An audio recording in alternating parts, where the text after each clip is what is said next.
আজ আমাদের স্পর্শ ছাড়া ক্রিয়াশীল বলের দ্বিতীয় ক্লাস।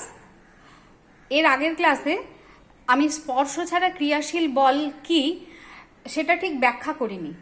আজকে আমি শুরুতে ওটা ব্যাখ্যা করে দিই।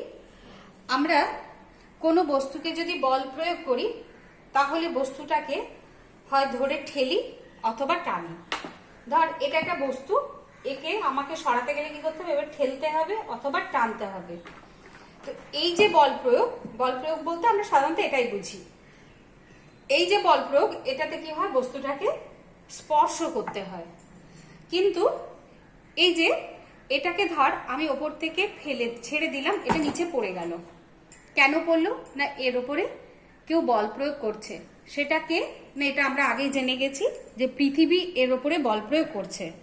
পৃথিবী কি এই বস্তুটাকে স্পর্শ করে বল প্রয়োগ করছে? অবশ্যই না। অর্থাৎ এই যে প্রযুক্ত বল পৃথিবী দ্বারা সমস্ত বস্তুর ওপরে, সেটা কিন্তু স্পর্শ ছাড়া ক্রিয়াশীল বল। আরও আছে চুম্বক। তোমরা জানো, প্রত্যেকে চুম্বক নিয়ে খেলাও করেছো, যে চুম্বকের সামনে যদি কোনো লোহা বা এই ধরনের কোনো ধাতব বস্তু থাকে, চুম্বক সেগুলোকে নিজের দিকে টেনে নেয়। একটা সেফটি পিনের কাছে নিয়ে গেলে সেফটি পিনটাকে চুম্বক টেনে নেয়, স্পর্শ করার প্রয়োজন হয় না, দূর থেকেই সেফটি পিনকে চুম্বক আকর্ষণ করে। এগুলো হচ্ছে স্পর্শ ছাড়া ক্রিয়াশীল বল। আচ্ছা, আগে আমরা মহাকর্ষ অভিকর্ষ কি আগের ক্লাসেই আলোচনা করেছি। আরেকবার বলে নিই যে এই বিশ্ব ব্রহ্মাণ্ডের যে কোনো দুটো বস্তু কণা একে অপরকে আকর্ষণ করে সরল রেখা বরাবর। এই দুটো বস্তু কণা, তাদের মধ্যবর্তী দূরত্ব যদি আমি ডি ধরি, তাহলে তাদের মধ্যে যে আকর্ষণ বল সেটাকে বলা হয় মহাকর্ষ বল। সেটা এই গাণিতিক রূপ দ্বারা নির্ণয় করা হয় G(m1m2/d²). এটা আমরা আগের ক্লাসেই পড়েছি এবং জেনেছি ভরগুলো বাড়লে মহাকর্ষ বল বাড়ে, দূরত্ব বাড়লে মহাকর্ষ বল কমে। এবং কিভাবে ক্যালকুলেশন করতে হয়, যে ভর দ্বিগুণ করলে বা তিনগুণ করলে বা দূরত্ব কমিয়ে দিলে মহাকর্ষ বলের কি পরিবর্তন হয়, এই ধরনের ক্যালকুলেশন আমরা আগের ক্লাসে করেছি। আজকে আমরা মূলত যেটা করব সেটা হচ্ছে যে আমরা জানি যে এই পৃথিবী এটাও মহাবিশ্বের একটা অংশ, অর্থাৎ মহাকর্ষ বল এই পৃথিবীর মধ্যেও কাজ করা উচিত। কিন্তু আমরা দেখেছি যে এই যে ধর দুটো বই পাশাপাশি আছে, চেয়ার টেবিল পাশাপাশি আছে, মহাকর্ষ নিয়ম অনুযায়ী চেয়ার টেবিল একে অপরকে আকর্ষণ করে টেনে নেওয়ার কথা। বা আশেপাশে যে বস্তুগুলো ধর থালা বাটি রাখা থাকে, পাশাপাশি অনেক জিনিসপত্র বই খাতা পেন ছড়ানো থাকে, মহাকর্ষ বল তাদের মধ্যে কাজ করলে এগুলো একে অপরের সঙ্গে ঠোকাঠুকি লেগে যাওয়ার কথা। কিন্তু বাস্তবে আমরা দেখতে পাই না এই ধরনের ঠোকাঠুকি, মানে একে অপরকে নিজের দিকে টানছে। তাহলে কি পৃথিবীর ওপরে মহাকর্ষ বল বলে কিছু হয় না? এই প্রশ্নটা আমাদের মনে জাগতেই পারে যে মহাকর্ষ বল যদি মহাবিশ্বের সব বস্তুর ক্ষেত্রেই সত্যি হয়, তাহলে পৃথিবীতে আমরা তো দেখতে পাই না এরকম কেউ কাউকে টানছে বা নিজের দিকে ঠোকাঠুকি লেগে যাচ্ছে। তাহলে আসল ঘটনাটা কি? মহাকর্ষ বল পৃথিবীর ওপরে থাকা সব বস্তুর ক্ষেত্রেই খাটে, কিন্তু তা সত্ত্বেও তারা একে অপরের দিকে ছুটে যায় না কেন? এই যে পেনটা আর এই চশমার খাপটা রয়েছে, দেখো এরা কিন্তু একে অপরের কাছে আসছে না। আমি টেনে না আনলে এরা একে অপরের দিকে টানছে না। তাই বলে কি এদের দুজনের মধ্যে মহাকর্ষ বল কাজ করছে না? নিশ্চয়ই করছে, কিন্তু তার প্রভাবটা আমরা বুঝতে পারছি না। কেন বুঝতে পারছি না? এবার আমাদের সেটা বুঝতে হবে, বা আমি ব্যাখ্যা করে তোমাদের বোঝানোর চেষ্টা করছি। ধর এটা একটা পৃথিবী, ছবি আঁকলাম আমি। পৃথিবী আমরা জানি ওপরে থাকা, পৃথিবীর কাছাকাছি থাকা যে কোনো বস্তুকে, ধর এটা একটা পেন, এই পেনটাকে পৃথিবী নিজের কোন দিকে আকর্ষণ করবে? কেন্দ্রের দিকে। এটাও আমরা বলেছি মহাকর্ষ সূত্র তোমার দুটো বিন্দু ভরের ক্ষেত্রে সত্যি। এবার পৃথিবী তো বিন্দু ভর নয়, পৃথিবী বিরাট আকৃতি, কিন্তু সেক্ষেত্রেও পৃথিবীর ক্ষেত্রে সূর্যের ক্ষেত্রেও মহাকর্ষ সূত্র খাটে। তার কারণ হিসেবে আমরা কি বলেছি? যখন দুটো বস্তুর দূরত্ব, বস্তু দুটোর যে ব্যাস তার থেকে অনেক বেশি হয়, তখন সেই বস্তুটাকে বিন্দু বলে কল্পনা করা হয় এবং তার ভরটা যেন তার কেন্দ্রে রয়েছে এভাবে ধরা হয়। তাহলে পৃথিবীর ভর পৃথিবীর কেন্দ্রে আছে, এই বস্তুটার ভর এখানে আছে, তাহলে এই কেন্দ্র বরাবর যে সরলরেখা, সেই সরলরেখা বরাবর পৃথিবী বস্তুটাকে নিজের দিকে আকর্ষণ করবে। এইখানে একটা বস্তু থাকলে এই বস্তুটাকেও পৃথিবী ঠিক এই বরাবর নিজের দিকে আকর্ষণ করবে। এখন আমরা ধরে নেই বস্তু দুটো ঠিক পৃথিবী পৃষ্ঠেই আছে। এই পৃথিবী পৃষ্ঠে দুটো বস্তু রয়েছে। এই একটা বস্তু যার ভর হচ্ছে 1 কেজি, আর এই একটা বস্তু যার ভর হলো 1 কেজি, এবং এদের মধ্যে যে পারস্পরিক দূরত্ব, সেই দূরত্বটাকে আমরা ধরে নিলাম 1 মিটার। এই বস্তু দুটোর কেন্দ্রের মধ্যে যে দূরত্ব, এই দূরত্বটাকে আমরা ধরে নিলাম 1 মিটার। দুটো 1 কেজি ভরের বস্তু 1 মিটার দূরে রয়েছে পৃথিবীর ওপরে। এই বস্তু দুটো, এদের মধ্যে মহাকর্ষ বল কাজ করছে কি করছে না, বা করলেও কেন আমরা এর প্রভাব বুঝতে পারছি না, সেটাই আমরা এবার আলোচনা করব। দেখ, এই বস্তু দুটো, এদের মধ্যে ক্রিয়াশীল মহাকর্ষ বলের মান কত? F সমান G। আমরা সূত্রটা আগে লিখেছিলাম। G হচ্ছে মহাকর্ষীয় ধ্রুবক, এটা সার্বজনীন ধ্রুবক, সমস্ত বিশ্বব্রহ্মাণ্ডে এই মানটা একই থাকে। সেই মানটা আগে আমরা বসাই 6.67 by 10 to the power 11 G। এবার হচ্ছে M1, M1টা হচ্ছে 1 কেজি, M2টাও হচ্ছে 1 কেজি বাই ডি স্কোয়ার, ডিটাও হচ্ছে 1 মিটার, 1 স্কোয়ার। এককটা হচ্ছে নিউটন, বলের একক নিউটন। এটা যদি আমরা ক্যালকুলেশন করি তাহলে কি দাঁড়াচ্ছে তোমার? 6.67 by 10 to the power 11 newton. 10 to the power 11 মানে কি? এটা 1-এর পিঠে 11টা শূন্য, 1-এর পিঠে 11টা শূন্য। এটা দিয়ে যদি আমরা ভাগ করি, দশমিকটা ঠিক 11 ঘর পিছিয়ে যাবে। এখানে আছে দশমিক, দশমিকটা 11 ঘর পিছিয়ে যাবে, মানে আমরা এখানে এই 6টা বাদ দিয়ে আরো 10টা শূন্য বসাবো। 1, 2, 3, 4, 5, 6, 7, 8, 9, 10, 6, 6, 7 নিউটন। এই বল দ্বারা, মানে এটা 1-এর থেকে যে কতটা ছোট, এতগুলো শূন্য দেখে বুঝতে পারছো, ঠিক আছে? এই মানটা 1 নিউটনের থেকে যে কতটা ছোট সেটা তোমরা বুঝতে পারছো। এই বলটা খুব সামান্য, যে বল দিয়ে 1 কেজি ভরের বস্তু তার 1 মিটার দূরে থাকা 1 কেজি ভরের বস্তুকে আকর্ষণ করছে, অর্থাৎ মহাকর্ষ বল। দুটোর মধ্যে ক্রিয়াশীল মহাকর্ষ বলের মান হচ্ছে এটা। এবার আমরা দেখব যে এই 1 কেজি ভরের বস্তুকে পৃথিবী কতটা বল দিয়ে নিজের দিকে টানছে, অর্থাৎ পৃথিবী এবং এই বস্তুর মধ্যে ক্রিয়াশীল মহাকর্ষ বল, যেটা পৃথিবীর ক্ষেত্রে আমরা বলি অভিকর্ষ বল। অভিকর্ষ বল কিন্তু মহাকর্ষ বলই। তাহলে পৃথিবী এবং এই 1 কেজি ভরের বস্তুর মধ্যে ক্রিয়াশীল মহাকর্ষ বলের মানটা আমরা বের করব। এই মানটা তো তোমরা দেখে রাখলে, এটা আমি মুছে দিয়ে এখানেই বের করব। তো এখানে আমরা জি এর মান বসিয়েছি, বস্তুটার ভর 1 কেজি বসিয়েছি।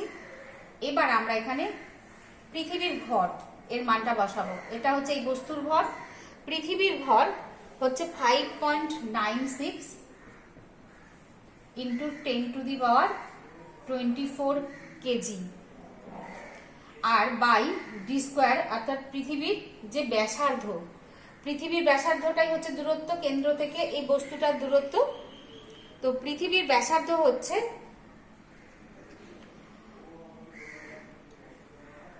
6370 into 10 to the power 6370 kilometre. এই যে দূরত্ব, পৃথিবীর ব্যাসার্ধ হচ্ছে 6370 কিলোমিটার, কিন্তু এখানে আমাকে যেটা বসাতে হবে মিটার এককে। কিলোমিটারকে আমরা জানি 1000 দিয়ে গুণ করলে মিটার হয়। এখন এই ছবিটাকে না মুছলে এটা বসাতে অসুবিধা হচ্ছে। ইন্টু 1000, এটা দিয়ে গুণ করলে এটা মিটার হলো। মনে রাখবে, এগুলোকে ভরগুলোকে যদি কেজি এককে বসাই, এটাকে অবশ্যই মিটার এককে বসাতে হবে।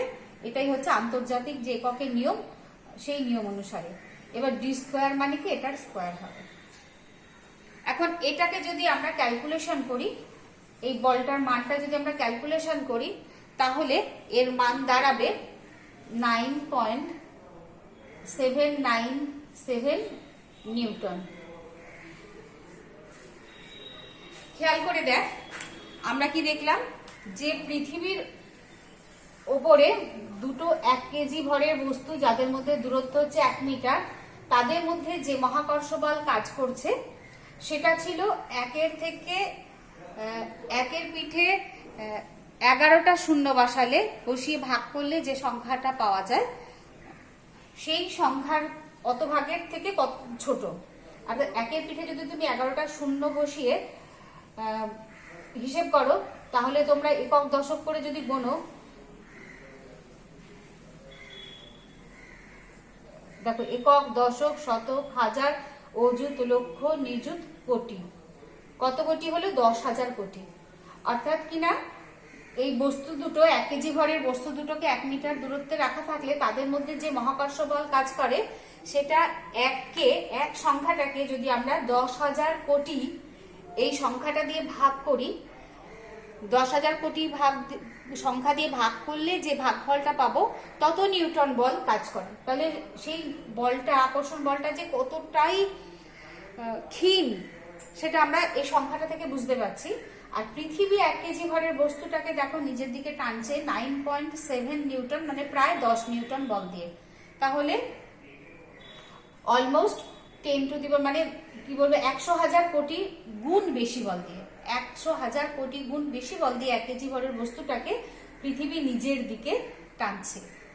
তাহলে বলো এই বস্তুটা এই দিকে ছুটে যাবে না পৃথিবীর আকর্ষণে পৃথিবীর পৃষ্ঠের উপর থেকে যাবে?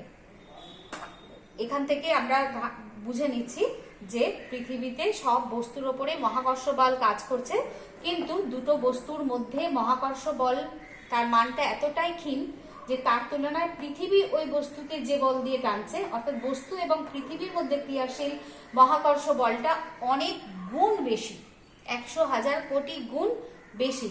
তার ফলে এই আকর্ষণ বলে পৃথিবী এবং বস্তুর যে মহাকর্ষ বল বা অভিকর্ষ বল, সেই বলের প্রভাবে বস্তুটা পৃথিবীর দিকে ছুটে যায়, অন্য বস্তু একে অপরের দিকে ছুটে আসে না। অর্থাৎ পৃথিবী পৃষ্ঠেও মহাকর্ষ বল কাজ করে, কিন্তু পৃথিবীর মহাকর্ষের কাছে সেই বলটা খুবই ক্ষীণ। এবার আমরা আর একটা বিষয় নিয়ে আলোচনা করব, সেটা হচ্ছে যে ধরো পৃথিবী কোনো বস্তুকে যে বল দিয়ে আকর্ষণ করছে, পৃথিবীর ভর আমরা ধরলাম m, এবং পৃথিবী পৃষ্ঠে থাকা কোনো বস্তুর ভর হলো ছোট হাতের m। তাহলে এদের মধ্যে ক্রিয়াশীল মহাকর্ষ বল হলো gmm বাই এই পৃথিবীর ব্যাসার্ধটা যদি r ধরি তাহলে দূরত্বটা হচ্ছে r স্কয়ার। এটা হলো গাণিতিক রূপ। এখন এই বস্তুটা যদি একক ভরের হয়, 1 কেজি হয়, তাহলে সেক্ষেত্রে কি হবে? m এর জায়গায় যদি আমি 1 বসিয়ে দিই, একক ভরের হলে m সমান 1 বসালে একক ভরের বস্তুর ওপর ক্রিয়াশীল বলের মানটা হচ্ছে gm বাই r স্কয়ার। এই একক ভরের বস্তুর উপর ক্রিয়াশীল বলকে আমরা ছোট হাতের g এটা দিয়ে চিহ্নিত করি। এর একটা বিশেষ নাম আছে, এটাকে অভিকর্ষ, যে একক ভরের বস্তুর ওপর পৃথিবীর টান, এটাকে আমরা ছোট হাতের g এটা দিয়ে প্রকাশ করে থাকি। তার মানটা হচ্ছে gm বাই r স্কয়ার। mটা হচ্ছে পৃথিবীর ভর, r হচ্ছে পৃথিবীর ব্যাসার্ধ। এখন n ভরের বস্তুর ওপরে তাহলে পৃথিবী কত বল দিয়ে টানছে না gmm বাই r স্কয়ার, এই বল দিয়ে টানছে। একক ভরের বস্তুর ওপর পৃথিবী আর টানছে কত? gm by r square. তাহলে এই যে gm বাই r স্কয়ার, এটাকে যদি আমরা ছোট হাতের g দিয়ে প্রকাশ করে থাকি তাহলে আমরা এটা এইভাবে লিখি, তো F সমান এই gm বাই r স্কয়ার, অর্থাৎ একক ভরের বস্তুর উপর আকর্ষণ বল, সেটাকে আমরা ছোট হাতের g দিয়ে প্রকাশ করলাম। দিয়ে প্রকাশ করলে তাহলে m ভরের বস্তুর উপর আকর্ষণ বল F সমান g ইন্টু m, অর্থাৎ gm। এটাকে কিন্তু, আর পৃথিবী কোনো বস্তুকে যে বল দিয়ে আকর্ষণ করে তাকে বলা হয় বস্তুর ওজন। ওজন অর্থাৎ কি? ওয়েট, তাকে আমরা w দিয়ে প্রকাশ করি। অর্থাৎ বস্তুর ওজন এবং বস্তুর ভর এর মধ্যে সম্পর্ক হলো w সমান m ইন্টু g। আবার বলি, এই যে এম ভরের বস্তুর ওপর পৃথিবীর আকর্ষণ বল হলো জিএমএম বাই আর স্কোয়ার, আর একক ভরের বস্তুর ওপর এম এর জায়গায় 1 বসালে পৃথিবীর যে আকর্ষণ বল সেটা হলো জিএম বাই আর স্কোয়ার। এটাকে আমরা ছোট হাতে জি দিয়ে প্রকাশ করলাম। তাহলে এম ভরের বস্তুর ওপর পৃথিবীর আকর্ষণ বলটাকে আমি একটু অন্য রূপে লিখলাম। এই জিএম বাই আর স্কোয়ারটাকে ছোট হাতে জি দিয়ে লিখলাম, লিখে জিএম। আর এম ভরের কোনো বস্তুকে পৃথিবীর যে বল দিয়ে নিজের দিকে আকর্ষণ করে, যে কোনো বস্তুকে, ধরো এই পেনটাকে পৃথিবীর যে বল দিয়ে নিজের দিকে টানে সেটা হচ্ছে এর ওজন। এই টর্চটাকে পৃথিবীর যে বল দিয়ে টানে সেটা হচ্ছে টর্চের ওজন। তাহলে এম ভরের বস্তুকে পৃথিবীর যে বল দিয়ে নিজের দিকে টানবে সেটাই হচ্ছে ওই বস্তুর ওজন। ওজন ইংরেজি ওয়েট, তাই আমরা ওজনকে ডাব্লিউ দিয়ে প্রকাশ করে থাকি।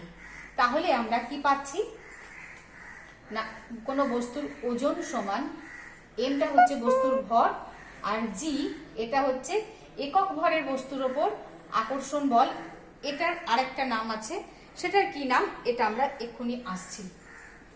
এইটা হলো সম্পর্ক, খুব ইম্পর্টেন্ট, ওজন সমান ভর ইন্টু এটা কি সেটা আমরা এক্ষুনি আসছি। ছোট হাতের জিটা কি। এখন আমরা এই যে অভিকর্ষ বা মহাকর্ষের প্রভাবে বস্তুর যে গতি, এটাকে আমরা একটু আলোচনা করি, তাহলে এই জিটা কি সেটা আমরা বুঝতে পারবো। এখন যে কোনো জিনিসকে ওপর থেকে যখন ছুঁড়ে দেওয়া হয়, ফেলে দেওয়া হয়, ফেললে খেয়াল করে দেখবি যে বস্তুটির বেগ ধীরে ধীরে বাড়ছে। বস্তুটা যত নিচের দিকে পড়বে না, তার বেগ ধীরে ধীরে বাড়বে। ঠিক আছে, এই যে ওপর থেকে যখন পড়ছি এর ওপরে তো বল প্রযুক্ত হচ্ছে, আর আমরা নিউটনের গতিসূত্র থেকে জেনেছি যে তার কোনো বস্তুর ওপর বল প্রয়োগ হলে বস্তুর বেগ বাড়তে থাকে।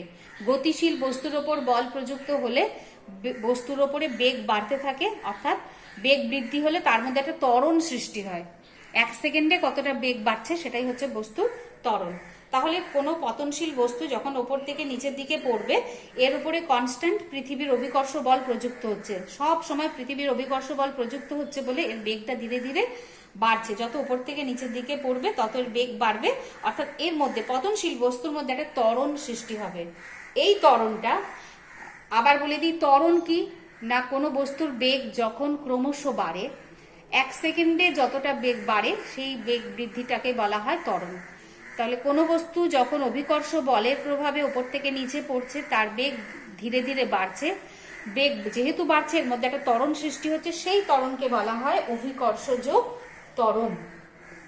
এই অভিকর্ষজ ত্বরণ কেন বলা হচ্ছে না, অভিকর্ষ বলের প্রভাবে যে ত্বরণটা সৃষ্টি হচ্ছে বলে এই ত্বরণটাকে বলা হয় অভিকর্ষজ ত্বরণ। ঠিক আছে, অভিকর্ষ বলের প্রভাবে হচ্ছে বলে। আর আমরা নিউটনের দ্বিতীয় গতির সূত্র থেকে এটা আমরা জেনেছি যে বল পরিমাপ করার সূত্র কি, বল সমান ভর গুণিতক ত্বরণ। এটা হচ্ছে নিউটনের দ্বিতীয় গতির সূত্র থেকে আমরা জেনেছিলাম। বল পরিমাপ করার সূত্র ভর ইন্টু ত্বরণ। এখন পৃথিবীর ভর এম, এম ভরের বস্তুকে পৃথিবীর যে বল দিয়ে আকর্ষণ করছে সেটা হচ্ছে এটা। এখন বল সমান এফ, আর ভর হচ্ছে এটা, বস্তুর ভর হচ্ছে এটা, বাকি যেটা রইলো জিএম বাই আর স্কোয়ার। দেখো বল সমান ভর গুণিতক ত্বরণ, এটা বল এটা ভর, তাহলে বাকি যেটা রইলো ভরের সঙ্গে জিএম বাই আর স্কোয়ার, এটাকে আমরা কি বলবো, তো ত্বরণ। অর্থাৎ এই যে ত্বরণটা সৃষ্টি হয়েছে অভিকর্ষজ বলের প্রভাবে সৃষ্টি হয়েছে। এই জিএম বাই আর স্কোয়ারটাকে আমরা কি দিয়ে চিহ্নিত করেছি, এই ছোট হাতের জি দিয়ে। অর্থাৎ কি না, জি সমান হচ্ছে জিএম বাই আর স্কোয়ার, এটাকে আমরা কি বলছি, ত্বরণ। এটা কার জন্য সৃষ্টি হচ্ছে, অভিকর্ষ বলের প্রভাবে, তাই এই ত্বরণকে বলা হচ্ছে অভিকর্ষজ ত্বরণ।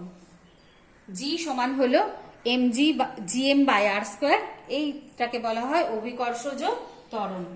তাহলে দেখো আমরা কি পাচ্ছি, ওজন সমান ভর গুণিতক অভিকর্ষজ ত্বরণ। এটা কিন্তু খুব ইম্পর্টেন্ট একটা সম্পর্ক, ভুললে চলবে না, এই সম্পর্ক দিয়ে অঙ্ক করতে হবে।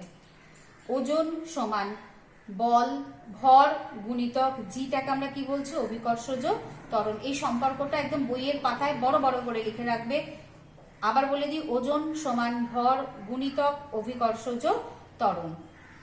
এবার দেখো এই জি এর মান বেশ কিছু বিষয়ের উপর নির্ভর করে, কিন্তু কোন সেটা নিয়ে আমরা পরে আলোচনা করব। কিন্তু দেখা গেল যে পৃথিবীতে একটা নির্দিষ্ট স্থানে সব বস্তুর জন্য, যে কোনো বস্তুর জন্য জি এর মানটা সমান। ঠিক আছে, তাহলে এই অভিকর্ষজ ত্বরণের একটা নির্দিষ্ট মান আছে। আমি এটা এখানে লিখতে থাকি বলতে বলতে, ওজন সমান ভর গুণিতক অভিকর্ষজ শর্টে লিখলাম ত্বরণ, অভিকর্ষজ ত্বরণ, এই সম্পর্কটা লিখে রাখবে। আর অভিকর্ষজ ত্বরণের মান একটা নির্দিষ্ট স্থানে স্থির থাকে। এসআই পদ্ধতিতে ওই জি এর মান, অভিকর্ষজ ত্বরণ বা জি এর মান হলো 9.8 মিটার পার সেকেন্ড স্কোয়ার। আর একটা পদ্ধতি আছে, এটাও বইতে নেই, লিখে নেবে। সিজিএস পদ্ধতিতে জি এর মান হলো 980 সেমি পার সেকেন্ড স্কোয়ার। এই মান হচ্ছে নির্দিষ্ট, এটা হচ্ছে তার মান হয়েছে।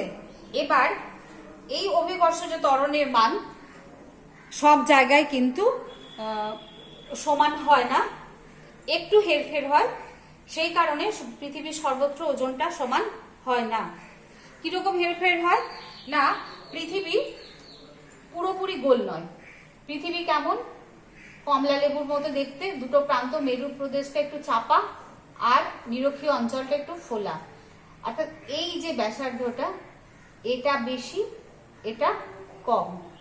তার ফলে মেরু অঞ্চলের অভিকর্ষজ ত্বরণের যা মান হবে, নিরক্ষীয় অঞ্চলে অভিকর্ষজ ত্বরণের মান একটু কম হবে। কেন না, এই যে বস্তু থেকে পৃথিবীর দূরত্বের ব্যস্তানুপাতিক বলেছি, যে দূরত্ব বাড়লে আকর্ষণ বলটা কমে। সেই কারণে নিরক্ষীয় অঞ্চলে অভিকর্ষজ ত্বরণের যা মান হয়, মেরু অঞ্চলে অভিকর্ষজ ত্বরণের মান তার থেকে কম হয়। অর্থাৎ মেরুতে বস্তুর যা ওজন হয়, একই ভরের বস্তুর ওজন মেরু প্রদেশে নিয়ে গিয়ে যা হবে, নিরক্ষীয় অঞ্চলে একই ভরের বস্তুর ওজন কিন্তু কম হবে। ভর অপরিবর্তনীয়, ভরের কোনো পরিবর্তন হয় না, কিন্তু ওজন হচ্ছে ভরের সঙ্গে অভিকর্ষজ ত্বরণ গুণ করলে ওজন পাওয়া যায়। এই বস্তুর ভর বিশ্বব্রহ্মাণ্ডে যেখানে নিয়ে যাও, মহাকাশে নিয়ে যাও, কোনো রকেটে নিয়ে যাও, যেখানে নিয়ে যাও, ভর অপরিবর্তিত। ভর হচ্ছে কোনো বস্তুতে যে পরিমাণ পদার্থ আছে, এইটাতে যতটা প্লাস্টিক আছে সেটা এর ভর, বইতে যতটা কাগজ আছে সেটা বইয়ের ভর, এটা কখনো পরিবর্তন হয় না। কিন্তু একটা নির্দিষ্ট স্থানে অভিকর্ষজ ত্বরণের মান একই থাকে, শুধু স্থান ভেদে পরিবর্তন হয় অল্প বিস্তর। যেমন বললাম, মেরু প্রদেশ এই ব্যাসার্ধটা কম হয়, এখানে কম এখানে বেশি। এই অভিকর্ষজ ত্বরণের মান এখানে কম হয়, মেরু প্রদেশে ওজন কোনো ভরের একটা নির্দিষ্ট বস্তু, পেনের ওজন এখানে যা হবে এখানে তার থেকে কম হবে মেরু অঞ্চলে গেলে। ঠিক আছে, তাহলে আজকে আমরা এই পর্যন্ত পড়লাম। আর একটা এই প্রসঙ্গে বলে দিই যে চাঁদের ব্যাসার্ধ যেহেতু পৃথিবীর তুলনায় কম, সেই কারণে চাঁদের অভিকর্ষজ ত্বরণের মান কিন্তু পৃথিবীর তুলনায় কম হয়। কত কম? 6 গুণ কম। চাঁদের, আমাদের পৃথিবীতে কোনো বস্তুর যা ওজন হয়, সেই কারণে যেহেতু অভিকর্ষজ ত্বরণের মান পৃথিবীতে যা হয় তার 1/6 গুণ। পৃথিবীতে অভিকর্ষজ ত্বরণ যদি 6 হয়, চাঁদে হবে 1। বোঝা গেল? 1/6 গুণ মানে কি? পৃথিবীতে অভিকর্ষজ ত্বরণ যদি 6 হয়, চাঁদে হবে 1/6। তাহলে ব্যাপারটা কি দাঁড়ালো, যে পৃথিবীতে যদি কোনো বস্তুর ওজন 6 কেজি হয়, ধর কোনো পৃথিবীতে কোনো বস্তুকে ওজন করা হলো, তার ওজন 6 কেজি, চাঁদে গেলে কত হবে সেই ওজন? 1 কেজি, একদম 6 ভাগ কমে যাবে। কেমন? তাহলে এই পর্যন্ত তোমরা খুব ভালো করে পড়বে, আমরা নেক্সট ক্লাসে বাকি বিষয়টা আলোচনা করব।